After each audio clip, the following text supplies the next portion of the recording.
അനുമോളോട് ഒന്നും പറയാൻ പറ്റില്ല.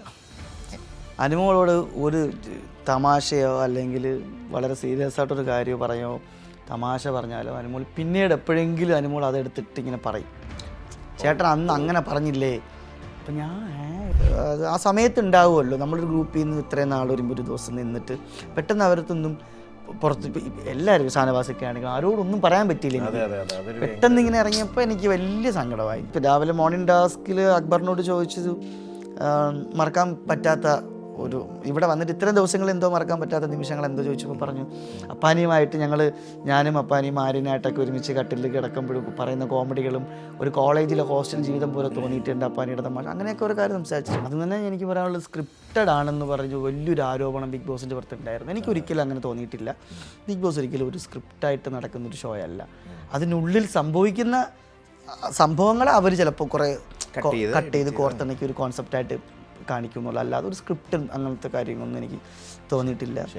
ഞാനൊരു ലക്ഷക്കണക്കിന് രൂപയൊന്നും ഇവിടെ ആർക്കും കൊടുത്തിട്ട് ഒരു PR-നും ഞാൻ പോയിട്ടുമില്ല, ചെയ്തിട്ടില്ല. സത്യം അതാണ്. എന്നെ ഇത്ര ദിവസം നിർത്തിക്കണം, എന്നെ വിജയിപ്പിക്കണം, എനിക്ക് ട്രോഫി തരണം, എനിക്ക് ഇത്ര ലക്ഷം വോട്ട് തരണം, ഇങ്ങനെയൊന്നും ഞാൻ ആരോടും ചെയ്തിട്ടുമില്ല, പറഞ്ഞിട്ടുമില്ല. ഞാൻ അവിടെ പോയി ഇത് ചെയ്തു, അത് കാണിച്ചു, ഇത് പറഞ്ഞു, നീ അങ്ങനെയല്ലേടാ, നീ ഇങ്ങനെയല്ലേടാ എന്നൊക്കെ പറഞ്ഞിട്ട് എനിക്ക് കുറേ തെറി കമൻ്റൊക്കെ വരുന്നുണ്ട്. ഞാൻ പറയട്ടെ, ഈ പറയുന്ന ആൾക്കാർ ആരെങ്കിലും ഒരാളെൻ്റെ അകത്ത് പോയി നിന്ന് നോക്കട്ടെ, 10 ദിവസം തയ്ക്കാൻ പറ്റുമെന്ന് നോക്കട്ടെ. ഞാൻ ബിഗ് ബോസിൽ പോയെന്നും പറഞ്ഞ് അങ്ങനെ ഒരു ബിഗ് ബോസ് മെറ്റീരിയൽ, അവനൊരു അഹങ്കാരി, അതൊക്കെ എന്തോ ആയിക്കൊണ്ട് പോട്ടെ, അതൊക്കെ എന്നെ പറഞ്ഞു, ഞാൻ പറഞ്ഞിട്ടാണ് എനിക്ക് കേൾക്കുന്നത് ഇല്ലേ. ഞാൻ അവിടെ കിടന്ന് ഇത്രയും ബഹളങ്ങൾ ഉണ്ടാക്കിയതുകൊണ്ടല്ലേ എന്നെ പറഞ്ഞു. പക്ഷേ ഒരിക്കലും ഞാനെന്ന് പറയുന്ന നടനെ ഒരു മോശക്കാരനാക്കാനായിട്ട് ശ്രമിക്കരുതെന്ന് എനിക്ക് അങ്ങേയറ്റം ആഗ്രഹമുണ്ട്. ഇഞ്ചി my meal partner. Hello, hi, welcome to ginger media. ചോദിച്ച് പോവാം. കുറേ നാളായി ചോദിച്ചിട്ട്, കുറച്ച് നാളായി കണ്ടിട്ട്, ലാസ്റ്റ് എനിക്ക് തോന്നുന്നൊരു സിനിമയുടെ പ്രൊമോഷൻ്റെ ടൈമിലാണ് ഞങ്ങൾ കണ്ടത്. അത് കഴിഞ്ഞിട്ട് ഒരു റിയാലിറ്റി ഷോയിലേക്ക് ഈ വ്യക്തി പോകുന്നു, അത് കഴിഞ്ഞിട്ട് തിരിച്ചു വരുന്നു, അതവിടെ കഴിയുന്നു, ബാക്കി സിനിമകൾ മുന്നോട്ട് പോകുന്നു. എന്നാലും അത് കഴിഞ്ഞിട്ട് ഞങ്ങൾക്ക് സംസാരിക്കാൻ പറ്റിയില്ല. So I am welcoming Sarath. Hi. ആൾക്കാർ വിളിക്കുന്നു അപ്പാനി ശരത്, ഇപ്പോഴും അപ്പാനി ശരത്. അതാ ഒരു ബ്രാൻഡ് പരിപാടിയാണല്ലോ അല്ലേ? എന്തൊക്കെയുണ്ട് വിശേഷം? എന്താണ് പറയൂ, വിശേഷങ്ങൾ അല്ലേ? നല്ല വിശേഷം, ഒരുപാട് വിശേഷങ്ങൾ അവിടെയും അല്ലേ? അതെ, പറയൂ. ഇപ്പം നടക്കുന്ന പരിപാടി, കാരണം അവിടെ നിന്ന് ഇറങ്ങി കുറേ ആൾക്കാർ അല്ലേ, കുറേ ആൾക്കാർ മെസ്സേജ് അയക്കാനും കോൾ ചെയ്യാനും അല്ലേ, അവിടുത്തെ പെർഫോമൻസ് കണ്ടിട്ടും ഒക്കെ ഇപ്പോഴത്തെ ആ ഒരു കറണ്ട് സിറ്റുവേഷൻ പറയൂ. എങ്ങനെ ഉണ്ടായിരുന്നു ആ ജീവിതവും പരിപാടികളും? ബിഗ് ബോസിൽ നിന്ന് ഇറങ്ങിയതിന് ശേഷം ഒത്തിരി സന്തോഷം. ഒരുപാട് ആൾക്കാർ മെസ്സേജ് അയക്കുകയും നല്ലത് പറയുകയും ചെയ്യുന്നുണ്ട്. പിന്നെ ബിഗ് ബോസിൻ്റെതായ കുറച്ച് പരിപാടികൾ വരുമല്ലോ, ആ സമയത്തുള്ള 1-2 ഫങ്ഷൻസും കാര്യങ്ങളൊക്കെ ആയിട്ട് ഇപ്പോൾ നിൽക്കുന്നു. സിനിമ നെക്സ്റ്റ് ചെയ്യാൻ പോയിരിക്കുന്ന ഒരു തമിഴ് സിനിമയാണ്, അത് നവംബർ ലാസ്റ്റോട് കൂടിയൊക്കെ ആരംഭിക്കാനായിട്ട് നിൽക്കുന്നു. അതാണ് ഇറങ്ങിയതിന് ശേഷമുള്ള വിശേഷങ്ങൾ. പിന്നെ ബിഗ് ബോസിനുള്ളിലെ വിശേഷങ്ങൾ നിങ്ങളെല്ലാവരും കണ്ടതാണ്. ഈ ഒരു ചോദ്യം ഉണ്ടാവുമല്ലോ, ഇത് ഭൂരിഭാഗം ആൾക്കാർ ചോദിക്കുന്ന ഒരു ചോദ്യമായിരിക്കും അവിടെ ചെല്ലുമ്പോഴും, അതെങ്ങനെ ഒരു എവിക്റ്റ് എങ്ങനെ ആയി, അല്ലെങ്കിൽ കാരണം വളരെ സ്ട്രോങ് ആയിട്ട് കളിച്ചുകൊണ്ടിരുന്നൊരു വ്യക്തി എവിക്റ്റ് ആയി എന്നുള്ളത്. അപ്പം നമുക്കറിയാൻ പറ്റില്ല, അത് ജനങ്ങളുടെ ഇത്. പക്ഷെ എങ്കിലും നമ്മുടെ ഉള്ളിൽ പല കാര്യം നമ്മൾ ആലോചിക്കുമല്ലോ. തീർച്ചയായും. ചിലപ്പോൾ ഇതുകൊണ്ടായിരിക്കാം, ചിലപ്പോൾ ഇതായിരിക്കാം, നമ്മൾ വെളി പറയത്തില്ല. എന്നാലും നമ്മുടെ ഉള്ളിലുള്ള തോട്ട്സ്, അതിൽ ഏറ്റവും വലിയൊരു ചിന്ത എന്തായിരുന്നു? ഇതുണ്ടായിരിക്കും ായി മാറിയില്ല എന്ന് തോന്നിയിട്ടുണ്ട് എനിക്ക്. അതായത് പലപ്പോഴും എന്നെ ഇഷ്ടപ്പെടുന്ന ആൾക്കാരാണെങ്കിലും, ഇപ്പം ഞാൻ ഇറങ്ങിയിട്ടാണെങ്കിലും ഇതിനു മുമ്പാണെങ്കിലും, എൻ്റെ സിനിമകൾ എന്നെ സപ്പോർട്ട് ചെയ്യുന്ന ആൾക്കാരാണെങ്കിലും വളരെ സാധാരണക്കാരായിട്ടുള്ള ആൾക്കാരൊക്കെയാണ്, എന്നോട് ഭയങ്കര ഇഷ്ടമാണ്. അപ്പോൾ ഇവരെല്ലാം ഇപ്പോഴും ഇവർക്ക് വോട്ട് ചെയ്യണം എന്നുള്ളൊരു പ്രോസസ്സിങ് ചിലപ്പം അതിലേക്ക് പെട്ടെന്ന് എത്താതിരിക്കുകയോ ചിന്തിക്കാതിരിക്കുകയോ, അതിനുപരി ഇവർ കാണുന്ന ഈ നമ്മൾ റീൽസുകൾ കാണുകയും അല്ലെങ്കിൽ ഹോട്ട്സ്റ്റാർ ആണെങ്കിൽ TV-യിൽ വരുമ്പോഴുള്ള എപ്പിസോഡ് കാണുന്ന ആൾക്കാരായിരിക്കും കൂടുതലും എന്നെ സ്നേഹിക്കുന്ന ആൾക്കാർ. എനിക്ക് തോന്നിയ കാര്യമാണ്. അപ്പം അങ്ങനെയുള്ള ആൾക്കാർ കൂടി, അപ്പോൾ വോട്ടിൻ്റെ ഒരു ബൾക്കായിട്ടൊരു വോട്ട് കയറി കാണത്തില്ല, അല്ലെങ്കിൽ കൃത്രിമമായിട്ട് എനിക്ക് വോട്ട് ഞാൻ അങ്ങനെ കയറ്റാനുള്ള ഒരു ശ്രമങ്ങളും നമ്മളാൾക്കാരും ചെയ്തിട്ടില്ല. അപ്പം വോട്ടിൻ്റെ കുറവുകൊണ്ടായിരിക്കാം, മേ ബി അതായിരിക്കാനാണ് സാധ്യത, മറ്റൊരു കാരണങ്ങളും കൊണ്ടായിരിക്കാൻ വഴിയില്ല. ബഹുജനം പലവിധം എന്ന് പറയുന്ന പോലെ ഇപ്പം ഈയിടെ കണ്ട് റീലിലെങ്ങാണ്ട് വന്ന് PR കൊടുത്തിട്ടുണ്ടോ എന്നുള്ള ചോദ്യത്തിൽ, അപ്പം ഇല്ല, ഞാനങ്ങനെ കൊടുത്തിട്ടില്ല. അപ്പോൾ ആ പറയുന്നതിൽ തന്നെ ഉണ്ടല്ലോ ഒരു സംശയം എന്നൊക്കെ പറയുന്ന ബഹുജനം പലവിധം ഒരുപാട് ആൾക്കാരുണ്ട്. അല്ല, എന്നോട് അത് എന്താ സംഭവിച്ചു, അതിനൊരു ക്ലാരിഫിക്കേഷൻ ശരിക്കും ഞാനൊരു ലക്ഷക്കണക്കിന് രൂപയൊന്നും ഇവിടെ ആർക്കും കൊടുത്തിട്ട് ഒരു PR-നും ഞാൻ പോയിട്ടുമില്ല, ചെയ്തിട്ടില്ല. ശരി, സത്യം അതാണ്. പിന്നെ PR എന്ന് വെച്ചാൽ എന്താണ് ബ്രോ, ഞാൻ എൻ്റെ ഒരു സിനിമ റിലീസാകുമ്പോൾ ഞാൻ എത്ര ഇറങ്ങി നടക്കാറുണ്ട് നിങ്ങൾക്ക് ഇന്റർവ്യൂസ് ആണെങ്കിലും അതെ ഇല്ലേ. അപ്പോൾ അതൊക്കെ ഇതിൻ്റെ ഒരു പ്രൊമോഷൻ്റെ ഭാഗമായിട്ടാണ്. നമ്മൾ നിങ്ങൾക്കറിയാലോ, നേരെ വെളുക്കുന്നവരെയൊക്കെ നമ്മൾ ഇരുന്ന് ഇൻ്റർവ്യൂ കൊടുക്കാറില്ലേ. പ്രൊമോഷൻ്റെ ഭാഗം നമ്മൾ ചെയ്യുന്ന ഒരു സാധനം ആൾക്കാരിലേക്ക് എത്തിക്കുക എന്ന് പറയുന്നത് അത് നമ്മുടെ ഉത്തരവാദിത്വം കൂടിയാണ്. അപ്പോൾ അതുകൊണ്ട് തന്നെ ഞാൻ അതിൻ്റെ അകത്ത് പോയി ഇത്രയും വലിയൊരു ഏഷ്യാനെറ്റ് പോലൊരു ചാനൽ, ഇത്രയും വലിയൊരു റിയാലിറ്റി ഷോയിൽ ഞാൻ മത്സരിക്കാൻ പോകുമ്പോൾ അതിൻ്റെ അകത്തുള്ള കണ്ടൻറ്റുകൾ എൻ്റെ ആൾക്കാരിലേക്ക് എത്തിക്കുക, എനിക്ക് പ്രൊമോഷൻ ചെയ്യുക എന്ന രീതിക്ക് ഉള്ള ഒരു പ്രൊമോഷൻ അത് ഞാൻ ചെയ്തിട്ടുണ്ട്. ഇല്ലെന്ന് ഞാൻ പറയുന്നില്ല. മോണിറ്ററി ഇല്ല, എന്നെ ഇത്ര ദിവസം നിർത്തിക്കണം, എന്നെ വിജയിപ്പിക്കണം, എനിക്ക് ട്രോഫി തരണം, എനിക്ക് ഇത്ര ലക്ഷം വോട്ട് തരണം, ഇങ്ങനെയൊന്നും ഞാൻ ആരോടും ചെയ്തിട്ടുമില്ല, പറഞ്ഞിട്ടുമില്ല. അതിന് താഴെ വരുന്ന കമൻറ്റുകൾ എന്തൊക്കെ ആയിക്കൊണ്ട് പോട്ടെ, ഞാൻ വളരെ ജെന്യുവിനായിട്ട് പറയുന്നു, ഞാൻ അങ്ങനെ ചെയ്തിട്ടില്ല. പക്ഷേ എന്നെ സപ്പോർട്ട് ചെയ്യാൻ വേണ്ടി ഒരുപാട് ആൾക്കാരുണ്ടായിരുന്നു. എനിക്ക് എൻ്റെ അകത്തുള്ള റീൽസുകളൊക്കെ കട്ട് ചെയ്ത് എന്നെ ഷെയർ ചെയ്യാനായിട്ട് ഒരുപാട് ഒത്തിരി സുഹൃത്തുക്കളുണ്ട്. അത് നിങ്ങളൊന്ന് ആലോചിച്ച് നോക്കിയാൽ ശംഭു ബ്രോ അല്ലെങ്കിൽ തന്നെ അത് ഉണ്ടാവൂലേ. ഞാൻ ബിഗ് ബോസിലായിട്ട് ആദ്യമായിട്ട് വന്ന ഒരാളെ അങ്ങനെ എന്നെ ആൾക്കാർ ആദ്യം കാണുന്ന ബിഗ് ബോസിലാണോ? അല്ല, ഞാൻ ചെയ്ത സിനിമകളിൽ എന്നെ കണ്ടിട്ടില്ലേ. അപ്പം അങ്ങനെയുള്ള ഇഷ്ടവും എനിക്ക് ഉണ്ടാവൂലേ. ഓൾറെഡി അങ്ങനെ ഒരു സപ്പോർട്ടും ഉണ്ടല്ലോ. എൻ്റെ എല്ലാ സിനിമകളും വിജയിച്ചില്ലെങ്കിലും എൻ്റെ വിരലെണ്ണാവുന്ന സിനിമകളെങ്കിലും ജനങ്ങളുടെ ഇടയിൽ ഉണ്ട്. എനിക്ക് വിശ്വാസം ഉണ്ട് ആ കാര്യത്തിൽ, ഇല്ലേ. അപ്പം ആ ഒരു സ്നേഹം എന്നോട് എല്ലായ്പ്പോഴും ആൾക്കാർക്ക് എന്നോട് ഉണ്ടാവും. അതെനിക്ക് വോട്ടിംഗ് ആയിട്ടും അതൊരു പ്രൊമോഷനായിട്ടൊക്കെ മാറിയിട്ടുണ്ട്, മാറിയിട്ടുണ്ട്. അത്രേ ഉള്ളൂ, അത് മാത്രമേ ഉള്ളൂ. അല്ലാതെ ഈ പറയുന്ന എമൗണ്ട് കൊടുത്ത് അങ്ങനത്തെ പരിപാടികളൊന്നുമില്ല. അങ്ങനെ ഞാൻ ചെയ്തിട്ടില്ല ബ്രോ, സത്യമായിട്ടും അങ്ങനെ ഒരു സംഭവം ഞാൻ ചെയ്തിട്ടില്ല. ഇപ്പം ഞാൻ എൻ്റെ സിനിമയ്ക്ക് ചിലപ്പം കാശ് മുടക്കി പ്രൊമോഷൻ ചെയ്യാറുണ്ടായിരുന്നു. എൻ്റെ സിനിമയ്ക്ക് ഞാൻ എൻ്റെ കോണ്ടസ എന്ന് പറയുന്ന എൻ്റെ ഒരു സിനിമ, ഞാൻ നായകനായിട്ട് അഭിനയിച്ച എൻ്റെ കോണ്ടസ എന്ന് പറയുന്ന സിനിമ നമ്മുടെ ഇടുക്കിയിൽ ഇവിടെ പുള്ളിയൊക്കെ ഉണ്ടായിരുന്നല്ലോ അതിന്, രാജേഷ് ശർമ്മ, സുനിൽ സുഗത ചേട്ടൻ, അങ്ങനെ ഒരുപാട് ആക്ടേഴ്സ് അടങ്ങിയ ഒരു സിനിമയാണ്. നമ്മുടെ സിനിമകളൊക്കെ നമ്മൾ സിനിമ ഇറങ്ങാറാകുമ്പോൾ നമ്മുടേതായ രീതിയിൽ ആ സിനിമ ഒന്ന് പ്രൊമോഷൻ ചെയ്യിപ്പിക്കാറുണ്ട്. അത് തന്നെ ഇവിടെയും ചെയ്തു, അത്രേ ഉള്ളൂ. ഓൾറെഡി എസ്റ്റാബ്ലിഷ്ഡ് ആയിട്ടുള്ളൊരു വ്യക്തി, ആൾക്കാർക്ക് സുപരിചിതമായിട്ടുള്ളൊരു വ്യക്തി, ഫാമിലിയുടെ ഇടയിലും ഈവൻ മീഡിയ ഇൻഡസ്ട്രിയിലും ഒക്കെ. അപ്പോൾ ചിലപ്പോൾ വേണമെങ്കിൽ നമുക്ക് തിങ്ക് ചെയ്യാമല്ലോ, വേണമെങ്കിലും ഒന്ന് ആലോചിക്കാം, അയ്യോ ഇപ്പോൾ അവിടെ പോയി കഴിഞ്ഞാൽ എൻ്റെ ഒരു ക്യാരക്ടർ, പബ്ലിക് ക്യാരക്ടർ മാത്രമേ ആൾക്കാർ കണ്ടിട്ടുള്ളൂ. അവിടെ ചെന്ന് കഴിഞ്ഞാൽ ഒരുപാട് ക്യാരക്ടേഴ്സ് ചിലപ്പോൾ കാണേണ്ടി വരും പല ഇതുകൊണ്ടും. അപ്പോൾ നന്നായിട്ട് ഒബ്സർവ് ചെയ്യുന്നൊരു വ്യക്തിയും കൂടാണ് ശരത്ത് പല കാര്യങ്ങളും. അപ്പോൾ തിങ്ക് ചെയ്തിട്ടുണ്ടോ എപ്പോഴെങ്കിലും വേണോ വേണ്ടോ എന്നുള്ള പോകുന്നതിന് തൊട്ട് മുമ്പ് വേണോ വേണ്ടെന്ന് ഒരു പോയിന്റിലെങ്കിലും വേണ്ടായിരുന്നു എന്ന് എപ്പോഴെങ്കിലും തിങ്ക് ചെയ്തിട്ടുണ്ടോ? അല്ല, ഒരു പോയിന്റ് എന്ന് വെച്ച് കഴിഞ്ഞാൽ ഞാൻ എൻ്റെ വൈഫോട് ഡിസ്കസ് ചെയ്തിട്ടുണ്ട്. അതായത് ഞാൻ ഭയങ്കര റിയലാണ് ഞാൻ. എനിക്ക് ഈ പറഞ്ഞ പോലെ ഈ ആർട്ടിഫിഷ്യൽ പരിപാടിയിൽ നിന്ന് എനിക്ക് പറ്റില്ല. അപ്പം ഞാൻ ദേഷ്യം വന്നാൽ ദേഷ്യം വരും, എന്തെങ്കിലുമൊക്കെ ഞാൻ വായി തോന്നിയൊക്കെ വിളിച്ച് പറയും. പിന്നെ അത് കഴിഞ്ഞാൽ പെട്ടെന്ന് തന്നെ ഞാൻ പോയിട്ട് എൻ്റെ ഭാഗത്ത് മിസ്റ്റേക്ക് ഉണ്ടെങ്കിൽ ഇല്ലെങ്കിൽ ഞാൻ പോയിട്ട് അത് ക്ലിയർ ചെയ്യാറുണ്ട്. അപ്പം ഞാൻ അങ്ങനെ നിൽക്കുന്ന ഒരാളായതുകൊണ്ട് തന്നെ ഞാൻ രേഷ്മയ്ക്ക് 1-2 കാര്യങ്ങൾ പറഞ്ഞുള്ളൂ. ഞാൻ ഇത് മാത്രമേ ഉള്ളൂ പ്രശ്നം, അത് പറ്റുമോ എന്ന് നമുക്ക് നോക്കാം, ശരി ഒന്ന് ശ്രമിച്ച് നോക്കാം, അതൊക്കെ ട്രൈ ഔട്ട് ചെയ്യാം, ഒന്ന് കൺട്രോൾ ചെയ്ത് നോക്കാം പലപ്പോഴും. പക്ഷേ എനിക്ക് മേ ബി കുറേ സ്ഥലങ്ങൾ കൺട്രോൾ ചെയ്യാൻ പറ്റാതെ പോയി. അത് അതങ്ങനെ സംഭവിച്ചു. ദേഷ്യപ്പെട്ടു പോയി ഞാൻ. റിയലായി പിടിച്ചിരിക്കാൻ പറ്റിയില്ല, ഇങ്ങനെ നിർത്താൻ പറ്റിയില്ല നമ്മൾ. അത് അത്രേ ഉള്ളൂ. അങ്ങനെ 1-2 തവണ ചിന്തിച്ചിട്ടുണ്ട് ഞാൻ. പക്ഷെ എന്ന് കരുതി അതൊരു വലിയൊരു പ്രശ്നമാകുമോ, അത് പുറത്ത് വന്നാൽ എനിക്കൊരു നെഗറ്റീവ് ഇമ്പാക്റ്റ് ഉണ്ടാകുമോ, അങ്ങനെയൊന്നും എനിക്ക് ഒരുപാട് കോൺഷ്യസ് ആയിട്ടില്ല. ഇല്ല, ഇതൊരു ഉണ്ടായിരുന്നു, ഇങ്ങനൊരു സംഭവം ഉണ്ട്. അല്ല, അത് മറ്റുള്ളവരെന്ത് പറയും എന്നുള്ളത് അതൊക്കെ ഞാൻ അന്നേ എടുത്ത് മാറ്റി എത്ര നാൾക്ക്. അപ്പോൾ ഇനിയിപ്പോൾ ഒരു സെഗ്മെന്റിലേക്ക് പോകാം. അതിന് മുമ്പ് ഒരു കാര്യം കൂടെ, അവിടെ ഉള്ളതിൽ ഫസ്റ്റ് ക്വസ്റ്റ്യൻ ആൻസർ എനിക്കറിയാം, അതുകൊണ്ട് എന്നാലും ഞാൻ ചോദിക്കുകയാണ്, ഏറ്റവും കൂടുതൽ വിശ്വസിച്ചൊരു കാര്യം പറയാൻ പറ്റുന്ന ഒരാൾ അക്ബറായിരിക്കും. ഉറപ്പായിട്ടും, ഷുവർ. എവിക്റ്റായ കോണ്ടസ്റ്റൻ്റ് ആവാം, ഇപ്പോൾ ഉള്ളതാവാം. എന്നാലും ഞാൻ ചോദിക്കുകയാണ്, ഒരു കാര്യം പോലും ഒരു പോയിന്റ് പോലും വിശ്വസിക്കാൻ പറ്റത്തില്ല, ഒരു പോയിന്റ് പോലും പറയരുത് ഈ വ്യക്തിയുടെ അടുത്ത് എന്നുണ്ടെങ്കിൽ അത് ആസ് എ ഗെയിം കേട്ടോ, പേഴ്സണൽ ഞാൻ പറയുന്നത്, ഗെയിമിൻ്റെ രീതിയിൽ ഫൺ പിന്നെ ഫൺ വേ. അനുമോളോട് ഒന്നും പറയാൻ പറ്റില്ല. അനുമോളോട് ഒരു തമാശയോ അല്ലെങ്കിൽ വളരെ സീരിയസ് ആയിട്ടൊരു കാര്യമോ പറയോ തമാശ പറഞ്ഞാലോ അനുമോൾ പിന്നീട് എപ്പോഴെങ്കിലും അനുമോൾ അതെടുത്തിട്ട് ഇങ്ങനെ പറയും, ചേട്ടൻ അന്ന് അങ്ങനെ പറഞ്ഞില്ലേ. അപ്പം ഞാൻ എടി അന്ന് അങ്ങനെ ആ സമയത്ത് ആ ഒരു തമാശയ്ക്ക് അങ്ങനെ പറഞ്ഞല്ലേ എന്ന് എടുത്തിടാറുണ്ട്. അപ്പം അനുമോളോട് ഒന്നും പറയാൻ പാടില്ല എന്ന് എനിക്ക് പലപ്പോഴും വീടിനുള്ളിൽ നിന്നപ്പോഴും എനിക്കത് തോന്നിയിട്ടുണ്ട്. ഷാനവാസ് ആക്ച്വലി അങ്ങനെ പറയാറുണ്ടോ, ഇങ്ങനെ എന്തെങ്കിലും പ്രോബ്ലം ഉണ്ടാകുമ്പോൾ പഴയ കാര്യം എടുത്ത് പറയുക എന്നുള്ളൊരു എന്തെങ്കിലും? ഷാനവാസിക്കയും ഉണ്ട് അങ്ങനെ, അതുകൊണ്ട് എന്ന് കരുതി ഞാൻ ഷാനവാസിക്കയുടെ പേര് പറയാൻ ആഗ്രഹിക്കുന്നില്ല. കുറച്ചും കൂടി അതിന് ആപ്റ്റ് പറഞ്ഞ അനുമോളാണ്. Okay, done. ഓക്കെ, അപ്പോൾ നമ്മുടെ ഒരു സെഗ്മെൻ്റ് ആണേ, ചെറിയ സെഗ്മെൻറ്റ്, അതുകൂടെ കഴിഞ്ഞാൽ നമുക്ക് ഓക്കെ. ഇതുവരെ ശരത്ത് ബിഗ് ബോസ് വീടിനെ പറ്റി പുറത്തുള്ളവരോട് പറയാത്തൊരു കാര്യം ഉണ്ടെങ്കിൽ അതെന്തായിരിക്കും? അല്ലെ ആളുകൾക്ക് ഈ വീടിനെ പറ്റി അറിയാത്ത ഒരു കാര്യം ഉണ്ടെങ്കിൽ അതെന്തായിരിക്കും? അയ്യോ, അതെന്താ? എന്തുവോ ഒരു ചെറിയ കാര്യമാവാം, അല്ലെങ്കിൽ മേ ബി ഇങ്ങനെ പറയാം, ടാസ്ക് വരുന്ന മറ്റേ ബ്ലൈൻഡ് ഇതിടുമ്പം ഞങ്ങൾ ഇങ്ങനെയാണ് പോകാറുള്ളത്, അങ്ങനെയാണ്, അല്ലെങ്കിൽ എന്തുവാവും അല്ലെങ്കിൽ ഇതുവരെ ഇല്ലാത്ത കാര്യം പറയുമ്പം ആൾക്കാർക്ക് അറിയാത്തൊരു കാര്യം. ഈ ഞാൻ കണ്ടു എവിക്ഷന് തൊട്ട് മുമ്പത്തെ ഞങ്ങളുടെ റെഡി ആവലുകൾ നിങ്ങൾ കാണുന്നുണ്ടോ? ഇല്ല. അതായിരിക്കും ഭയങ്കര രസകരമാണത്. അതായത് വെള്ളിയാഴ്ച ദിവസം ആണല്ലോ എവിക്ഷൻ നടക്കുന്നത്.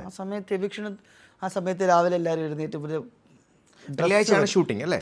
ഡ്രസ്സ് വരും.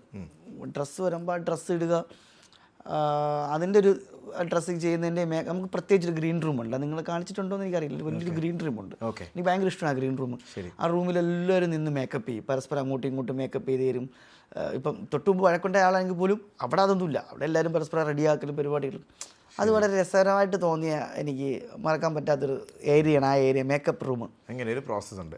അപ്പോൾ ഈ വരുന്ന വീക്കെൻഡിന് നിങ്ങളെല്ലാവരും നല്ല ഡ്രസ്സസ് അല്ലേ ഇടുന്നത്? ഐ മീൻ വീട്ടിലിടുന്ന അല്ലാതെ പോലെ ഷർവാണി ഇതൊക്കെ ഇടുന്നവരുണ്ടല്ലോ. അപ്പോൾ അത് നിങ്ങൾക്ക് അത് എല്ലാ ആഴ്ചയും അപ്പോൾ കൊണ്ട് തരുവാണോ ചെയ്യുന്നത്? അത് ആക്ച്വലി സ്റ്റോർ റൂം അനൗൺസ് ചെയ്യും, അല്ലെങ്കിൽ ബെല്ല് വരും. സ്റ്റോർ റൂമിൽ എന്ത് സാധനം വന്നാലും ബെല്ല് വരും. ബെല്ല് വരുമ്പോൾ നമുക്ക് സ്റ്റോർ റൂമിൽ പോകാൻ പറ്റും. ശരി. സ്റ്റോർ റൂം ചെല്ലുമ്പോൾ അവിടെ ആരും കാണൂല. സ്റ്റോർ നമ്മൾ വീടിനോട് ചേർന്ന സ്റ്റോർ റൂം തന്നെയാണ്. ശരി. സ്റ്റോർ റൂമിൽ നമുക്ക് വേണ്ടിയിട്ടുള്ള മെഡിസിൻസ്, ഈ പറഞ്ഞ ഭക്ഷണമാണെങ്കിൽ ഭക്ഷണം, ഡ്രസ്സൊക്കെ അവിടെയാണ് കൊണ്ടുതരുന്നത്. അതുവഴി നമുക്ക് വീടിനുള്ളിലേക്ക്, വീടിനകത്ത് തന്നെയാണ് സ്റ്റോർ റൂം, എടുക്കാൻ പറ്റും. ഓൾറെഡി അളവ് അറിയാവുന്നതുകൊണ്ട് അവർ അത് നമുക്ക് വേണ്ടിയിട്ടല്ല ഇപ്പം ടാസ്കുകളിൽ ഇടേണ്ട ഡ്രസ്സ് ഉൾപ്പെടെ നമുക്ക് അങ്ങനെയാണ് വരുന്നത്. അങ്ങനെ കുറച്ച് കാര്യങ്ങളൊക്കെ ഉണ്ട്. പിന്നെ ഭക്ഷണം വളരെ കുറവാണല്ലോ, റേഷൻ ആണല്ലോ നമുക്ക് കിട്ടുന്നത്. റേഷൻ വളരെ കുറച്ച് സാധനങ്ങൾ ഉണ്ടാവുകയുള്ളൂ. അപ്പോൾ അത് വെച്ചിട്ട് വേണം നമ്മൾ ഈ ഒരാഴ്ച നമ്മളുടെ ഭക്ഷണം ഉണ്ടാക്കാനായിട്ട്. അത് കൂടുതൽ സമയം നമ്മൾ കട്ടൻ ചായ കുടിക്കാനാണ് ആഗ്രഹിക്കുന്നത്. ചായപ്പൊടിയും പഞ്ചസാര പോലും കുറച്ചുണ്ടാവുള്ളൂ. ഭക്ഷണത്തിൻ്റെ കാര്യങ്ങളൊക്കെ ഭയങ്കരമായിട്ട് ടഫാണ് അവിടെ കാര്യങ്ങൾ. ഭക്ഷണം ഇല്ലാന്നല്ല, ഭക്ഷണം ഉണ്ട് ആവശ്യത്തിന്. വിപുലമായ കറികൾ ഉൾപ്പെടെയുള്ള ഭക്ഷണങ്ങൾ ഇല്ല. വെയിറ്റ് കുറഞ്ഞിരുന്നോ? അവിടെ ഒരു 6-7 കിലോ ഒക്കെ പിന്നെ വെയിറ്റ് നന്നായിട്ട് കുറഞ്ഞു. പിന്നെ ഗെയിൻ ചെയ്തു. വീട്ടിൽ നിന്ന് വീണ്ടും ഫുഡ് അടിച്ച് ഒരു വെയിറ്റ് ഗെയിൻ ചെയ്തൊരു കഥ എനിക്കറിയാം. കാക്കിപ്പടയ്ക്ക അല്ലല്ല. പിന്നെ ശരത്ത് ആക്സിഡന്റ് ആയ സമയത്ത്, അയ്യോ അത് വേണോ ചോദിക്കല്ലേ മനുഷ്യ. അല്ല, അന്ന് റെസ്റ്റ് എടുത്ത് സുഖമായിട്ട് ഫുഡ് കഴിച്ചോണ്ടിരുന്നു. അതെ, നല്ല ഫുഡ് കഴിച്ചു, അന്ന് വണ്ണം വെച്ച് കുടിച്ചു. എന്തോ ഒരു മരുന്നൊക്കെ അച്ഛൻ കൊണ്ട് തന്നിട്ട് അല്ലേ? ഓക്കെ, അടുത്തത് ഞാൻ പഠിച്ച 3 നല്ല ശീലങ്ങൾ. ബിഗ് ബോസിൽ പോയിട്ടാ? അതിൻ്റെ കൂടെ തന്നെ ഒരു 2 മോശം ശീലങ്ങളും. ആദ്യം എന്താ? 3 നല്ല ശീലങ്ങൾ. അയ്യോ അതാണ് പാട്. 3 നല്ല ശീലങ്ങൾ. നല്ല ശീലങ്ങൾ എന്ന് പറയുമ്പോൾ ഞാനിപ്പോൾ എല്ലാ കാര്യങ്ങളും, ഒരു വിഷയം വന്നു കഴിഞ്ഞാൽ ആ വിഷയത്തിനെ കുറിച്ച് ഞാൻ നല്ല ഡീപ്പായിട്ട് ചിന്തിക്കും. എന്തെങ്കിലും ഇപ്പം എന്നെക്കുറിച്ച് ആരെങ്കിലും എന്തെങ്കിലും പറഞ്ഞോ, അല്ലെങ്കിൽ എന്നെക്കുറിച്ച് എന്നല്ല എന്ത് കാര്യമാണെങ്കിലും എന്തെങ്കിലും ഒരു 1-2 തവണ ഞാനത് ചിന്തിക്കാൻ തുടങ്ങി. ഇപ്പം വളരെ ക്ലിയർ, അതെങ്ങനെ ചെയ്താൽ ശരിയാണോ തെറ്റാണോ എന്നൊക്കെ ചിന്തിക്കാൻ തുടങ്ങി. എനിക്ക് അവിടെ നിന്ന് കിട്ടിയ ഒരു കാര്യമാണ്, ശരിയായ കാര്യമാണ്. പിന്നെ രണ്ടാമത്തെ ക്ഷമ ആണല്ലേ? ക്ഷമ ഞാൻ നന്നായിട്ട്, ക്ഷമ എനിക്ക് മുമ്പേ ഉണ്ട്, എൻ്റെ ജീവിതത്തിലുള്ളതാണ്. പക്ഷെ എന്നാലും കുറച്ചും കൂടെ ക്ഷമയെക്കുറിച്ചൊക്കെ കുറച്ച് പഠിക്കാൻ പറ്റും. വീട്ടിലുള്ളവരെല്ലാവരും ഹാപ്പി. കുറച്ച് ക്ഷമ കൂടി. അതെ, ക്ഷമ കൂടി. പിന്നെന്താണ്, പിന്നെ ഒരു 2 മോശം കാര്യം എന്നല്ല, നമ്മളവിടെ പോയതിൻ്റെതായ ഒരു ആഫ്റ്റർ എഫക്റ്റ് അതത്ര നല്ലതല്ല എന്ന് തോന്നുന്ന 1-2 കാര്യങ്ങളുണ്ടെങ്കിൽ എന്തായിരിക്കാം? ഇപ്പം ഞാൻ നേരത്തെ തന്നെ പറഞ്ഞത്, ഞാൻ റിയൽ ലൈഫിലും ഈ പറഞ്ഞ പോലെ ദേഷ്യമൊക്കെ വന്നു കഴിഞ്ഞാൽ അത്യാവശ്യം പൊട്ടിത്തെറിക്കുന്ന ഒരാളാണ്. അപ്പം ഞാൻ അവിടെ പോയിട്ടും അങ്ങനെ 1-2 തവണ എൻ്റെ ഭാഗത്തു നിന്ന് ഒരു വീഴ്ച വന്നിട്ടുണ്ട്. അപ്പം അതൊരു എൻ്റെ ഭാഗത്ത് ശരിയുണ്ടോ, എൻ്റെ ഭാഗത്ത് ശരിയില്ലേ എന്നുള്ളതിനെക്കാട്ടി അതൊന്ന് കൺട്രോൾ ചെയ്യണമെന്ന് എനിക്ക് അത് തോന്നിയിട്ടുണ്ട്. പലപ്പോഴും നിശബ്ദനായിട്ടിരിക്കുന്നിടത്ത് ഒരു എനർജി ഉണ്ടെന്ന് ഞാൻ മനസ്സിലാക്കി തുടങ്ങി. ആ ഒരു മാറ്റം മനസ്സിലാക്കി. അടുത്ത വർഷം ബിഗ് ബോസ് സീസൺ 7 8 കയറാൻ താല്പര്യമുള്ള കോണ്ടസ്റ്റൻസ് ഉണ്ട്. ഓക്കെ, അങ്ങനെ ഒരുപാട് പേരുണ്ട്. കയറാൻ സെലക്ഷൻ കിട്ടി, അവർ പോകാൻ പോകുന്നു. അങ്ങനെ 2 പേര് വന്നൊരു ടിപ്പ് ചോദിക്കുവാണ്. ശരത്തേട്ടാ, ഞാൻ ഇങ്ങനെ കയറാൻ പോവാണ്, എന്തെങ്കിലും എനിക്ക് ഒരു ടിപ്പ് കൊടുക്കണം എന്നുണ്ടെങ്കിൽ എന്തായിരിക്കും ഒരു അഡ്വൈസ്? അഡ്വൈസായിട്ടൊന്നും കൊടുത്തിട്ട് കാര്യമില്ല, എങ്കിലും അവരോട് പറയാനുണ്ട്. അത് ഞാൻ പറയുന്നത് വെച്ചാൽ ഒരു കാര്യത്തിലും അങ്ങനെ വലിയ ടെൻഷനൊന്നും ആവണ്ട. ഒരു എന്ത് വന്നാലും നമുക്ക് തറയിൽ കൂടെ വരുള്ളൂ. നേരെ പോകാന്നുള്ള മൈൻഡിലങ്ങ് നിൽക്കുക. വേറെ ഒന്നിനും കുറിച്ചും വലിയ ടെൻഷനൊന്നും ആവണ്ട. നിങ്ങളായിട്ട് തന്നെ നിന്ന് പറയേണ്ട കാര്യങ്ങൾ മുഖത്ത് നോക്കി പറയുക. നന്ന രീതിക്ക് ടാസ്ക്. പിന്നെ അറിയാലോ, ഇത്രയും ക്യാമറകളൊക്കെ ഇരിക്കുകയല്ലേ, എന്ത് ചെയ്തിട്ട് ഒരു കാര്യമില്ല, നമ്മൾ ഇതിപ്പോൾ പറയാൻ പോകുന്ന 8ാമത്തെ സീസണായി. അപ്പോൾ ഇതെല്ലാവർക്കും അറിയാമല്ലോ, ഇതൊരു ഷോ ആണെന്നും ആൾക്കാർ കാണുന്ന പരിപാടിയാണെന്നൊക്കെ അറിയാം. അത് മനസ്സിലാക്കി നിൽക്കുക എന്നുള്ളത് മാത്രമേ ഉള്ളൂ. ദേഷ്യം വന്നാൽ ദേഷ്യപ്പെടുക, അത്ര തന്നെ. ഇതൊരു ഗെയിമാണല്ലോ, അല്ലേ? അത്ര കൂൾ. ഓക്കെ, അപ്പോൾ ബിഗ് ബോസിൽ നിന്ന് ഇറങ്ങിയ ശേഷം ഏറ്റവും കൂടുതൽ ഇറിറ്റേറ്റ് ആയ ഒരു കമൻ്റ് ആയിരിക്കാം, അല്ലെങ്കിൽ നമ്മളെപ്പറ്റി വന്നൊരു ന്യൂസ് ആയിരിക്കാം, ആൾക്കാർ പറഞ്ഞതാവാം, ഉണ്ടെങ്കിൽ അതെന്തായിരിക്കാം? ഇപ്പം എല്ലായ്പ്പോഴും ബിഗ് ബോസിൽ നിന്ന് കേൾക്കുന്ന ന്യൂസുകളെല്ലാം സത്യമാവണമെന്നില്ല. തീർച്ചയായിട്ടും. പിന്നെ നമുക്കറിയാം, ഇതിൽ മൊത്തം 19 കണ്ടസ്റ്റൻസിലുണ്ട്. ഈ 19 പേരും മത്സരിക്കുന്നത് 19 പേർക്ക് അവർ വേണ്ടിയിട്ടാണ്. അപ്പോൾ അവരവരുടെ ആൾക്കാർ, പുറത്തുള്ള അവരെ ചുറ്റിപ്പറ്റി നിൽക്കുന്ന അല്ലെങ്കിൽ അവരെ സപ്പോർട്ട് ചെയ്യുന്ന ആൾക്കാർ പരസ്പരം അങ്ങോട്ടും ഇങ്ങോട്ടും എല്ലാ അർത്ഥത്തിലും നമ്മളെ ഓരോ മോശക്കാരാക്കാൻ വേണ്ടി നമ്മൾ ശ്രമിക്കാറുണ്ട്. അത് എല്ലാ വർഷവും നടന്നു വരുന്ന കാര്യം തന്നെയാണ്. തീർച്ചയായിട്ടും. അല്ലേ, നമ്മൾ കണ്ടിട്ടുള്ളതുമാണ്. പക്ഷെ അതിനെ ഒരു വ്യക്തിഗത പോലെ ആവരുത്. എക്സാക്ട്ലി, അതെ. നമ്മൾ രണ്ടുപേരും മത്സരിക്കാൻ പോകുന്നു. എന്നെ സപ്പോർട്ട് ചെയ്യുന്ന ആൾക്കാർ ചിലപ്പം പറയും, ശംഭു ആ പറഞ്ഞത് ശരിയായിരുന്നില്ല എന്ന് പറയും. എന്ന് കരുതി ശംഭു ഒരു കുഴപ്പക്കാരനാണ്, മോശക്കാരനാണ്, ശംഭു ഇതിനു മുമ്പ് ചെയ്തിട്ടുള്ള എല്ലാ നന്മകളെയും അടിച്ചമർത്തി അവനൊരു കുഴപ്പക്കാരനായിട്ട് ചിത്രീകരിക്കാൻ പാടില്ല. ശരിയല്ലേ? തീർച്ചയായിട്ടും. അത് മാത്രമേ എനിക്ക് അങ്ങനെ വ്യക്തിഗത ചേരുന്നെന്ന് എനിക്ക് തോന്നിയിട്ടുണ്ട്. പിന്നെ ഞാനിപ്പോൾ 35 ദിവസം അവിടെ പോയി നിന്നിട്ട് ഞാൻ അവിടെ പോയി ഇത് ചെയ്തു, അത് കാണിച്ചു, പറഞ്ഞു, നീ അങ്ങനെ അല്ലേടാ, നീ ഇങ്ങനെ അല്ലേടാ എന്നൊക്കെ പറഞ്ഞിട്ട് എനിക്ക് കുറേ തെറി കമൻ്റൊക്കെ വരുന്നുണ്ട്. ഞാൻ പറയട്ടെ, ഈ പറയുന്ന ആൾക്കാർ ആരെങ്കിലും ഒരാളെൻ്റെ അകത്ത് പോയി നിന്ന് നോക്കട്ടെ, 10 ദിവസം തയ്ക്കാൻ പറ്റുമെന്ന് നോക്കട്ടെ. ഇല്ലേ? തീർച്ചയായിട്ടും. അത്രയും ചിന്തിച്ചാൽ മതി. 10 ദിവസം തയ്ക്കാൻ നോക്കട്ടെ, അതിൻ്റെ അകത്ത് നിൽക്കുക എന്നൊക്കെ പറഞ്ഞു. അതിൻ്റെ അകത്തുനിന്നുള്ള എല്ലാ സംഭവം ഇതെല്ലാം അത്യാവശ്യം പണിയുള്ള പരിപാടിയൊക്കെ തന്നെയാണ്. നമ്മൾ വെറുതെ എവിടെയെങ്കിലും ഇരുന്നിട്ട് മൊബൈലിൽ ടൈപ്പ് ചെയ്യുന്ന കമൻറ്റ് ഇടുന്നിടത്തല്ല ഒന്നുമല്ല ഇത് തുടങ്ങും, ഇതിൻ്റെ അവസാനം അവിടെയൊന്നും അല്ല. അത് വേറെ ഉലകം എന്താ? ഇത് മാത്രമല്ല, നിങ്ങൾ ആലോചിക്കുക, അഭിനയ ജീവിതത്തിലാണെങ്കിൽ തന്നെ നമ്മൾ എത്ര സിനിമകൾ ചെയ്തിട്ടുണ്ട്. ഇപ്പോഴും ഞാൻ സിനിമയിൽ അഭിനയിക്കാൻ വേണ്ടി കിടന്ന് എഫേർട്ട് എടുക്കില്ലേ? എന്താണ് ഞാൻ തുടക്കത്തിൽ തന്നെ പറഞ്ഞത്, ഞാനെന്ന കലാകാരനെ ചെയ്യും മിനിക്കാൻ ശ്രമിച്ചുകൊണ്ടിരിക്കുകയാണ്. അപ്പം ഞാൻ അങ്ങനെ പൊയ്ക്കൊണ്ടിരിക്കുമ്പം എവിടെയോ ഇരുന്നിട്ട് ആരെങ്കിലും ഇവൻ്റെ അഭിനയം മോശമാണ്, ഇവൻ എവിടുത്തെ നടനാണ്, ഇവൻ്റെ ഒരു സിനിമ ഞാൻ കണ്ടിട്ടില്ലല്ലോ എന്നൊക്കെ പറഞ്ഞിട്ട് നമ്മൾ മനഃപൂർവ്വമായിട്ട് ഒരു കമൻറ്റുകൾ ഇട്ട് ടാർഗറ്റ് ചെയ്ത് ഇടുന്നുണ്ട്. അവരോടെല്ലാവരോടും എനിക്ക് പറയാനുള്ളത് ഇത്രയേ ഉള്ളൂ, നിങ്ങളവിടെ ഇരുന്നിട്ട് അലയ്ക്ക് ചിലപ്പോൾ എന്തോ ചെയ്തോ. ഞാൻ എൻ്റെ പരിപാടികളെല്ലാം ഇപ്പോഴും ചെയ്യുന്നുണ്ട്, ഹാപ്പി ആയിട്ട് പോകുന്നുണ്ട്. മനസ്സിലായില്ലേ? ശബബ്രോ കഴിഞ്ഞ വർഷം എൻ്റെ റിലീസായ പടങ്ങൾ ഒന്ന് അലങ്കുന്നൊരു തമിഴ് പടം റിലീസായി. ഞാൻ തമിഴിലെ മെയിൻ വില്ലായിട്ട് അഭിനയിച്ച സിനിമയാണ്. എനിക്കറിയാലോ. സിനിമ റിലീസായി. പിന്നെ എൻ്റെ ഒരു ജങ്കാർ എന്നൊരു മലയാള പടം റിലീസായി. ഇപ്പോൾ കഴിഞ്ഞ ദിവസം ഞാൻ കുറച്ച് നാൾ മുമ്പ് അഭിനയിച്ച തമ്പാച്ചി എന്നൊരു പറയുന്ന പടം ഒരു OTT പ്ലാറ്റ്ഫോമിൽ റിലീസായി. ഞാൻ കണ്ടിരുന്നു. ഇതെല്ലാം ഞാൻ അടുത്ത ചെയ്ത സിനിമ തിയേറ്റർ റിലീസാവാൻ പോകുന്നു. ഞാൻ എൻ്റെ അഭിനയ ജീവിതം വളരെ രാഹുൽ, അതെ, ഞാൻ എൻ്റെ അഭിനയ ജീവിതം വളരെ ഭംഗിയായിട്ട് ഞാൻ എൻ്റെ കുഞ്ഞുനാൾ മുതൽ ചെയ്യുന്നത് പോലെ തന്നെ അതിനും വളരെ ഭംഗിയായിട്ട് ഞാൻ ചെയ്തുകൊണ്ടേയിരിക്കുന്നുണ്ട്. അപ്പോൾ ഒരിക്കലും ഞാനെന്ന നടനെ നിങ്ങൾ ആരും അളക്കാൻ നിൽക്കണ്ട. അങ്ങനെ ഒരു കഴിവില്ലാത്തവനെന്ന് വിളിച്ചിട്ടോ അങ്ങനെയൊന്നും വിളിച്ചിട്ട് എന്നെ അങ്ങനെ ആരോപണമൊന്നും നടത്താൻ വേണ്ടി ആരും ആഗ്രഹിക്കണ്ട. അതൊന്നും ആരും ചെയ്യാൻ വേണ്ട. ഞാൻ നല്ലതുപോലെ എനിക്ക് പണിയെടുക്കാൻ അറിയാം. എനിക്കൊരു വേഷം തന്നു കഴിഞ്ഞാൽ ആ വേഷം വളരെ ഭംഗിയായിട്ട് ചെയ്യാൻ പറ്റുമെന്നുള്ള കഴിവും ബോധവും എനിക്ക് വ്യക്തമായിട്ടുണ്ട്. അതിനുള്ള ശരീരവും മനസ്സും എനിക്കുണ്ട്. ഞാനത് തന്നെ ചെയ്യും. അതുകൊണ്ടാണല്ലോ വീണ്ടും സിനിമകൾ. അതെ, ഞാനത് തന്നെ ചെയ്യും. ഞാൻ വളരെ സ്ട്രീറ്റ് പ്ലേ തെരുവുനാടകം കളിച്ച് സിനിമയിലേക്ക് എത്തിയ ആളാണ് ഞാൻ. അപ്പോൾ എനിക്ക് നന്നായിട്ട് എന്നെ കൈകാര്യം ചെയ്യാം. ഞാൻ ബിഗ് ബോസിൽ പോയെന്നും പറഞ്ഞ് അങ്ങനെ ഒരു ബിഗ് ബോസ് മെറ്റീരിയൽ, അവനൊരു അഹങ്കാരി, അതൊക്കെ എന്തോ ആയിക്കൊണ്ട് പോട്ടെ. അതൊക്കെ എന്നെ പറഞ്ഞോ, ഞാൻ പറഞ്ഞിട്ടാണ് എനിക്ക് കേൾക്കുന്നത്, ഇല്ലേ?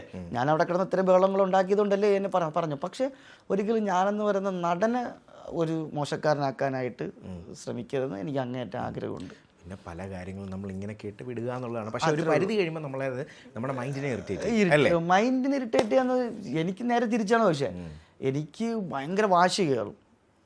അതുണ്ട് ശരദിന് അല്ലേ? എനിക്ക് ഭീകര വാശിയാണ്. എനിക്ക് വൈരാഗ്യം അങ്ങനെയൊന്നുമല്ല, എനിക്ക് ഭീകര വാശി കൂടും. എനിക്ക് വാശി കൂടിക്കഴിഞ്ഞാൽ ഞാൻ എന്താ ചെയ്യണമെന്ന് വെച്ച് കഴിഞ്ഞാൽ ഞാൻ അവരെ പോയി കൊല്ലാതെ അവർക്കൊന്നും ചെയ്യാൻ ശ്രമിക്കുന്നൊന്നുമില്ല. ഞാൻ വീണ്ടും എൻ്റെ ഓട്ടത്തിൻ്റെ സ്പീഡ് കൂടും, എൻ്റെ ചിന്തകളുടെ അളവ് കൂടും, ഷാർപ്പ് ഞാൻ അത്ര അത് നല്ലതാണ് ഒരു സൈഡ് നോക്കിയാൽ. ഒരു സൈഡ് നോക്കുമ്പം നമ്മൾ ഇത്രയും കാര്യങ്ങൾ ചെയ്തിട്ടില്ലേ സുഹൃത്തെ? 10 സിനിമകൾ ചെയ്തു, അല്ലെങ്കിൽ 5 സിനിമകൾ ചെയ്തു, ഒരു സിനിമയെങ്കിലും വിജയിച്ചിട്ടില്ലേ? 4 സിനിമകൾ ഫ്ലോപ്പ് ആകുമ്പോൾ ഇവൻ ഒരു കഴിവില്ലാത്തൊരു നടനാണെന്ന് മുദ്ര കുത്തുന്നിടത്താണ് എൻ്റെ ചോദ്യം. ഒരു സിനിമ പോരെ, ഒരു വെള്ളിയാഴ്ച പോരെ ആരാണെങ്കിലും ഒരു നടൻ പുതിയതായിട്ട് വരാനായിട്ട്? തീർച്ചയായിട്ടും ഇനിയും ഇറങ്ങാനിരിക്കുന്നു അല്ലേ? ഓണത്തിന് നമ്മൾ റിലീസ് ആവുമെന്ന് പറഞ്ഞ പടം ഒരു അവസരമല്ലേ, എല്ലാവർക്കും ഒരു ദിവസം ഉണ്ടാവൂലേ? ഇല്ല, എന്നെ ആരൊക്കെയോ പറയുന്നത് കേട്ടു, അങ്കമാലി ഡയറീസിന് ശേഷം ഇദ്ദേഹത്തിന് പറയത്തക്ക വലിയ സിനിമകളൊന്നും ഉണ്ടായിട്ടില്ല, എവിടെ പോയി എന്നൊക്കെ പറയുന്നുണ്ട്. ഞാൻ പറയട്ടെ, അങ്കമാലി ഡയറീസിനെക്കാട്ടി ഞാൻ ഏറ്റവും കൂടുതൽ പെർഫോം ചെയ്തൊരു വെബ് സീരീസ് ഉണ്ട്, ഓട്ടോ ശങ്കർ എന്ന് പറയുന്ന ZEE5 എന്ന് പറഞ്ഞ OTT പ്ലാറ്റ്ഫോമിൽ റിലീസ്. അതിവിടെ എത്ര പേര് കണ്ടിട്ടുണ്ടെന്ന് എനിക്കറിയില്ല. ഞാൻ നല്ലൊരു എഫേർട്ട് എടുത്തൊരു വർക്കാണ്. ഇനി തിയേറ്ററിൽ ഇറങ്ങാത്തതുമായിട്ടുള്ളതോ അല്ലെങ്കിൽ തിയേറ്ററിൽ ഇറങ്ങിയിട്ട് ഫ്ലോപ്പായിട്ടുള്ള സിനിമകളോ നിങ്ങളെടുത്ത് നോക്ക്. ഞാൻ എൻ്റെ പണി വൃത്തിയായിട്ട് ഞാൻ ചെയ്യാൻ ശ്രമിച്ചിട്ടുണ്ട്. 1% പോലും ഞാൻ അതിൽ കള്ളത്തരം കാണിക്കാൻ ശ്രമിച്ചിട്ടില്ല. അതുകൊണ്ട് ഞാൻ അതിൽ ഹാപ്പിയാണ്. ഒരു വിഷമവും എനിക്കില്ല. ഞാൻ മുന്നോട്ട് തന്നെ പോവും, അത്രേ ഉള്ളൂ. ബിഗ് ബോസിൽ പോയെന്ന് കരുതി ഇതൊന്നും ആരും തെറ്റിദ്ധരിക്കേണ്ട. അത് അവിടെ കഴിഞ്ഞു. 35 ദിവസം കഴിഞ്ഞു, അത് അവസാനിച്ചു. നിങ്ങൾ എല്ലാവരോടും എനിക്ക് പറയാം, ഇതൊരു റിക്വസ്റ്റായിട്ട് എടുത്താൽ മതി. ഞാൻ ഒന്നും അല്ലാത്തടത്തുനിന്ന് അങ്കമാലി ഡയറീസ് എന്ന് പറയുന്ന സിനിമയിലൂടെ ഞാൻ നിങ്ങൾക്കിടയിലേക്ക് എത്തിയ ആളാണ്. എൻ്റെ നല്ലതും കണ്ടിട്ടുണ്ട്, മോശവും കണ്ടിട്ടുണ്ട്. ഞാൻ പറയുന്നത്, ഞാൻ എല്ലാ തെറ്റുകളും തിരുത്തി പഴയതുപോലെ തന്നെ അതിനെക്കാട്ടി കുറച്ചും കൂടി ഊർജ്ജത്തോടെ നിങ്ങൾക്കിടയിലായിട്ട് വരാൻ നിൽക്കുകയാണ് ഞാൻ. അപ്പോൾ നിങ്ങൾ എന്നെ വെൽക്കമാണ് ചെയ്യേണ്ടത്. അല്ലെങ്കിൽ അല്ലാതെ എന്നെ മറ്റേ കീറി മുറിച്ച് നശിപ്പിക്കാൻ വേണ്ടി മാത്രം ഞാൻ അവിടെ എൻ്റെ ഇൻഡസ്ട്രിയിൽ വന്നിട്ടോ എൻ്റെ കലാരംഗത്തോ ഞാൻ ഒരു തെറ്റും ചെയ്തിട്ടില്ല, ചെയ്യത്തുമില്ല. അത്ര 100% ആക്യുറേറ്റ്. ഞാൻ കല കൊണ്ട് ജീവിക്കുന്ന ഒരു വ്യക്തിയാണ് ശംഭു ബ്രോ. അത് എനിക്ക് വ്യക്തമായിട്ട് എനിക്ക് അത് പറയാൻ സാധിക്കും. അത് എൻ്റെ വളരെ കുഞ്ഞുനാളെ മുതൽ ഞാൻ കല കൊണ്ട് ജീവിക്കുന്നതാണ്. പിന്നെ പറഞ്ഞു, ഇവൻ 25ഓളം സിനിമകൾ അഭിനയിച്ച് എവിടത്തെ നടൻ, ഏത് നടൻ, ഞാൻ നമ്പർ എണ്ണി പറയാം. ഞാൻ അഭിനയിച്ച സിനിമകൾ ഓരോന്നായിട്ട് ഞാൻ അക്കമിട്ട് ഞാൻ പറയാം. ഞാൻ ചെയ്ത കഥാപാത്രങ്ങളും ഞാൻ അക്കമിട്ട് പറയാം. ഒരു പക്ഷേ ഞാൻ അതിന് കൂടുതൽ അക്കം ഇടേണ്ടി വരും ഞാൻ ചെയ്ത നാടകങ്ങൾ പറയുകയാണെങ്കിൽ. അത് എത്രയോ കാലങ്ങളായിട്ട് നിങ്ങൾ ചെയ്യുന്ന ഒരു പരിപാടി അല്ലേ? അത് മാത്രമേ എനിക്കുള്ളൂ ക്ലാരിറ്റി. അത്രേ ഉള്ളൂ എനിക്ക് തോന്നിയത്. ബിഗ് ബോസിന് ഇറങ്ങിയിട്ട് എവിടെയെങ്കിലും ഒരു ക്ലാരിറ്റി വരുത്തണമെന്ന് തോന്നിയപ്പോൾ അതിപ്പോൾ ഇവിടെ പറഞ്ഞെന്ന് മാത്രമേ ഉള്ളൂ. തീർച്ചയായിട്ടും. അപ്പോൾ ഇനി നമ്മൾ ഫിനാലെ വീക്കിലേക്ക് പോകുന്നു, എല്ലാവരെയും കാണുന്നു, വളരെ ഹാപ്പി ആയിട്ട്. നിങ്ങളുടെ പെർഫോമൻസുകൾ എന്തെങ്കിലും ഉണ്ടോ? അതിനെക്കുറിച്ചൊന്നും ഡിസ്കസ് ചെയ്തിട്ടില്ല. അതൊക്കെ ഇത് നിങ്ങളിപ്പോൾ ഏത് ടൈമിനുള്ളിലായിരിക്കും വിളിക്കുന്നത്? എനിക്ക് തോന്നുന്നു അങ്ങനെ എന്തെങ്കിലും ഉണ്ടെങ്കിൽ അവർ നേരത്തെ അപ്ഡേറ്റ് ചെയ്യും. എൻ്റെ റിഹേഴ്സലും കാര്യങ്ങളൊക്കെ ഉണ്ടാവും, നേരത്തെ അപ്ഡേറ്റ് ചെയ്യും അവർ. എനിക്ക് തോന്നുന്നു കയറുന്ന 2 ദിവസം പോകുന്നതിൻ്റെ ഒരാഴ്ച മുമ്പ് പറയും. ഇതുവരെ കോളൊന്നും വന്നിട്ടില്ല. ഒരുമിച്ചൊക്കെ ആയിരിക്കുമല്ലോ പോകുന്നതും ഈ കോൺടെസ്റ്റൻസും, അങ്ങനെയും ഉണ്ടാവാമല്ലോ അല്ലേ? പ്ലാനിങ് അവരുടെ ഒരു ഐഡിയ വെച്ചിട്ട് പലപ്പോഴും പല സമയത്തൊക്കെ ആയിരിക്കാം. എന്തായാലും ഒരിക്കൽ കൂടി വീടിനുള്ളിൽ കയറാൻ പോകുന്നു. അത് വലിയ ദിവസം നിൽക്കുന്നു, സന്തോഷം. അക്ബറിനെയൊക്കെ കെട്ടിപ്പിടിച്ച് ഇവിടെ കിടന്ന് ഉറങ്ങാം, കുറേ തമാശകൾ ഉണ്ടാക്കാം, കിച്ചണിലൊക്കെ പോയി നിന്ന് കുറേ കോമഡിയൊക്കെ പറയാം. വലിയ എക്സൈറ്റ്മെൻ്റ് ആണ്. ഒരു തിരിച്ചു കയറിയതാ. ഇപ്പം ഞാൻ രണ്ടാമത് തിരിച്ചു പോകണം. എനിക്ക് ആരോടും ഒരു വിദ്വേഷവും ഇല്ല, ഒരു എതിർപ്പുകളും ഇല്ല, ഒന്നുമില്ല. വളരെ സന്തോഷത്തോടു കൂടി എല്ലാവരെയും ഒന്ന് കാണാൻ വേണ്ടി പോകണം, എല്ലാവരുമായിട്ടും സംസാരിക്കണം. അവസാനം ആ ഗ്രാൻഡ് ഫിനാലെ ഒന്ന് കാണണം. ഇപ്പം ഞാനിപ്പോൾ പറയുകയാണ്, നമ്മൾ ട്രോഫി എടുക്കാൻ ആഗ്രഹിച്ചിരുന്നില്ല എന്നൊന്നും പറയാൻ സാധിക്കില്ല. മത്സരം തുടങ്ങി മത്സരത്തിലൂടെ എടുക്കുമ്പോൾ ഞാനും ആഗ്രഹിച്ചു ആ ട്രോഫി.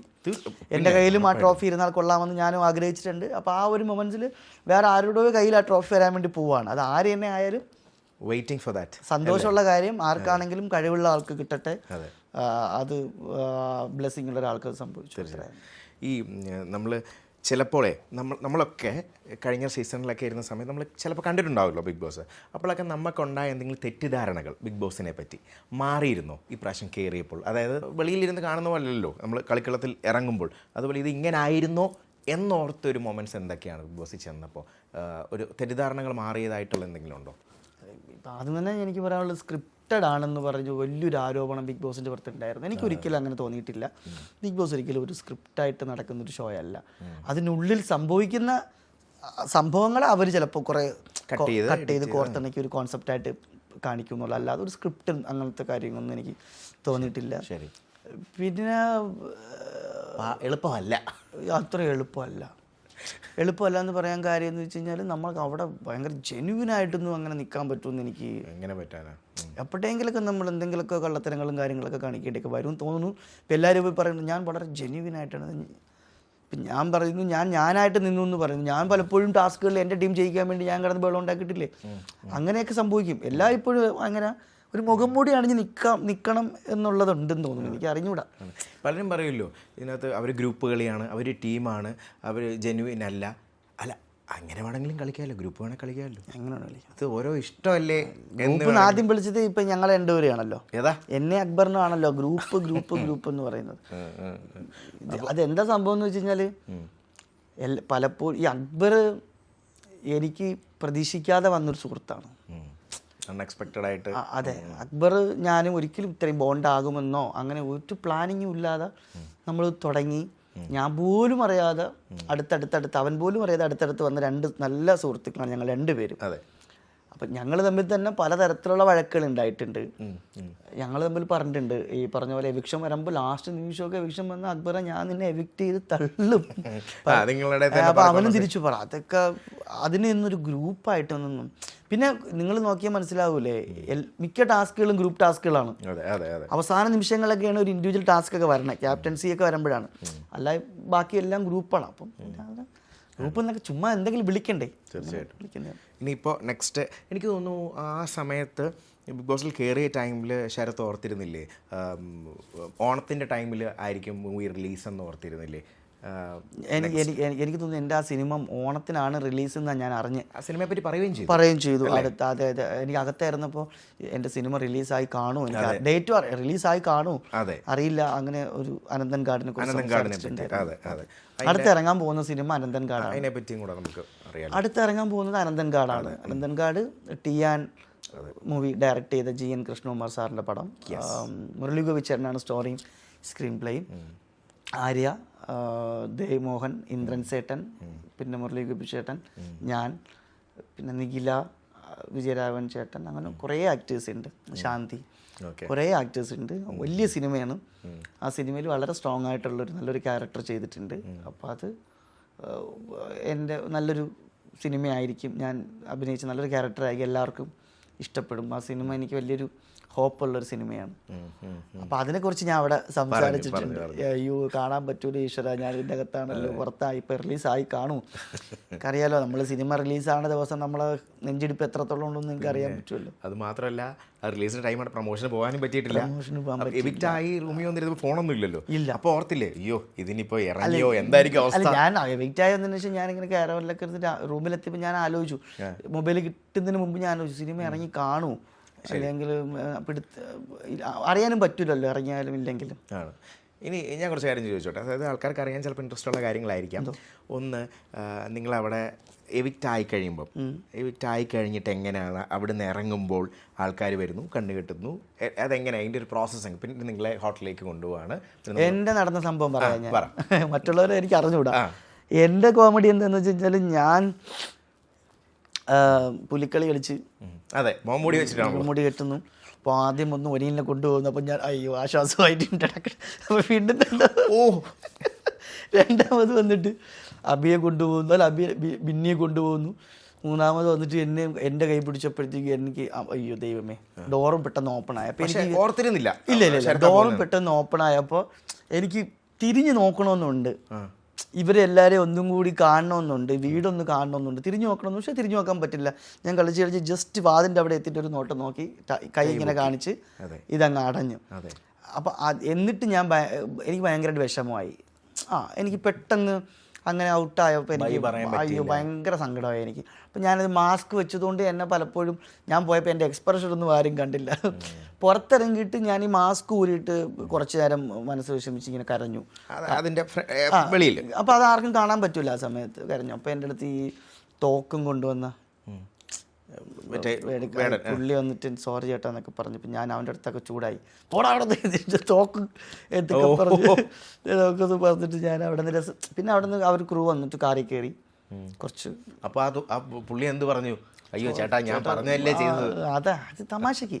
പിന്നെ അവിടെ നിന്ന് നേരെ ലാൽ സാറിൻ്റെ സ്റ്റേജിലേക്ക് കയറുന്നതിൻ്റെ തൊട്ട് പുറകിൽ. അത് ഈ കാരവനിൽ കയറിയിട്ടാണോ? അല്ല, അല്ലല്ല, കയറുന്നതിന് മുമ്പ്.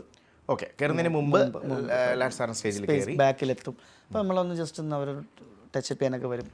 ആ ടൈമിലല്ലേ? ആ സമയത്ത് ടച്ചപ്പ് ചെയ്യാൻ വരുമ്പോഴൊക്കെ നമുക്ക് ആ സമയത്ത് ടച്ചപ്പ് ഒന്നും മേക്കപ്പ് ഒന്നും തോന്നും. കാരണം മുഖമൊക്കെ വിഷമിച്ചായിരിക്കും. പിന്നെ നേരെ ലാലേട്ടൻ വിളിക്കും, സംസാരിക്കുന്നു. അപ്പോൾ തന്നെ അത് കഴിഞ്ഞ് നമ്മളെ വീടിനുള്ളിലെ ആൾക്കാരെ കാണിക്കുന്നു. അപ്പോൾ ശരിക്കും ഭയങ്കര വിഷമമായി അല്ലേ ആ ടൈമിൽ? കാരണം നമുക്കൊരു ഒരു ഒരു വളരെ ക്ലീൻ ആയിട്ടൊരു ബൈ പറയാതെ പോയൊരൊറ്റ വ്യക്തി.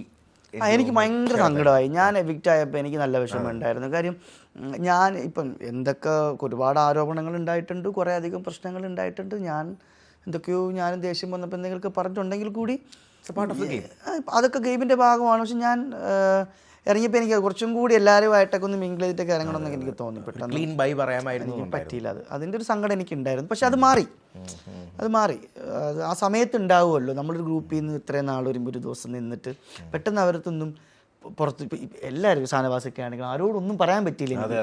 പെട്ടെന്ന് ഇങ്ങനെ ഇറങ്ങിയപ്പോൾ എനിക്ക് വലിയ സങ്കടമായി തോന്നി വളരെയധികം. അതെ. അത് നിങ്ങൾ ആലോചിച്ചു ശംഭു, ഞാൻ എവിക്റ്റ് ആയതിനു ശേഷവും അടുത്ത വരുന്ന ആഴ്ചകളിലെല്ലാം ഞാൻ ഉണ്ട് അവിടെ. ഇപ്പൊ കൂടിയുണ്ട്. കഴിഞ്ഞ ഈ 2 ദിവസം മുമ്പത്തെ മോർണിംഗ് ടാസ്കിൽ വരെ ഞാനുണ്ട്. ഞാനെന്ന് പറഞ്ഞ വ്യക്തി ഉണ്ട് അവിടെ. അപ്പം അത് വലിയ കാര്യമായിട്ട് എന്നെക്കുറിച്ച് സംസാരിക്കുന്നുണ്ട്, എന്നെക്കുറിച്ച് തമാശ പറയുന്നുണ്ട്. ഇപ്പം രാവിലെ മോർണിംഗ് ടാസ്കിൽ അക്ബറിനോട് ചോദിച്ചത് മറക്കാൻ പറ്റാത്ത ഒരു, ഇവിടെ വന്നിട്ട് ഇത്രയും ദിവസങ്ങൾ എന്തോ മറക്കാൻ പറ്റാത്ത നിമിഷങ്ങൾ എന്തോ ചോദിച്ചപ്പോൾ പറഞ്ഞു അപ്പാനിയുമായിട്ട് ഞാനും അപ്പാനിയും ആര്യനായിട്ടൊക്കെ ഒരുമിച്ച് കട്ടിൽ കിടക്കുമ്പോഴും പറയുന്ന കോമഡികളും ഒരു കോളേജിലെ ഹോസ്റ്റൽ ജീവിതം പോലെ തോന്നിയിട്ടുണ്ട് അപ്പാനിയുടെ തമാശ. അങ്ങനെയൊക്കെ ഒരു കാര്യം സംസാരിച്ചിട്ടുണ്ട്. അതിന് ശേഷമുള്ള എവിക്ഷൻ നിങ്ങൾക്ക് കണ്ടാൽ മനസ്സിലാവും. എൻ്റെ എവിക്ഷന് ശേഷമുള്ള തൊട്ട് എവിക്ഷനിൽ പോരാ നടന്ന സംഭവങ്ങളെല്ലാം തന്നെ എന്നോടുള്ള സ്നേഹം കൂടുതലുകൊണ്ട് സംഭവിച്ചത്. അപ്പം അതുകൊണ്ട് വലിയ സന്തോഷം. ഇപ്പോഴും ഞാനുണ്ട് ആ വീട്ടിൽ. അത് തന്നെ വലിയ സന്തോഷം. അതെ, ഹൗസ് മേറ്റ്സും അതുപോലെ തന്നെയായിരുന്നല്ലോ അതിനും റിയാക്ട് ചെയ്തത്. അതിന് നെക്സ്റ്റ് വീക്കിലെ അത്രേ ഉള്ളൂ. ഓക്കെ അല്ലേ? അതെ. ഓക്കെ. ഇനിയിപ്പോൾ നെക്സ്റ്റ് ഫിനാലെ വീക്ക് നിങ്ങളെല്ലാവരും ഒരുമിച്ച് വളരെ ഹാപ്പി ആയിട്ട് ആസ് എ ഗെയിമേഴ്സ് അല്ലാതെ വളരെ ഹാപ്പി ആയിട്ട് ഒരു ഹാങ് ഔട്ട് പ്ലേസ് ഒക്കെ പോലെ നിങ്ങൾക്ക് ഒരുമിച്ച് അവിടെ ചെന്ന് അല്ലേ, അതിൻ്റെ ഒരു എക്സൈറ്റ്മെന്റ് എത്രത്തോളം ഉണ്ട്? വലിയ സന്തോഷം. എല്ലാവരും ഒന്നുകൂടി നമുക്ക് കാണാൻ സാധിക്കും. കുറേ നെക്സ്റ്റ് വീക്ക് കുറേ തമാശകൾ പറയാൻ സാധിക്കും. പിന്നെ പരമാവധി ഈ പറഞ്ഞ പോലെ കുത്തിത്തിരിപ്പുകളോ പ്രശ്നങ്ങളൊന്നും ഉണ്ടാവാതിരിക്കട്ടെ എന്ന് ഞാനും ആഗ്രഹിക്കുന്നു. പോവുക, എല്ലാവരെയും ഒന്ന് ബാക്കി മത്സരിക്കുന്ന ആൾക്കാരെ ഒന്ന് മോട്ടിവേഷൻ ചെയ്യുക, അവർക്ക് കൂടെ നിന്ന് ഹാപ്പി ആയിട്ടിരിക്കുക. ഇഞ്ചി മൈ മീൽ പാർട്ട്ണർ.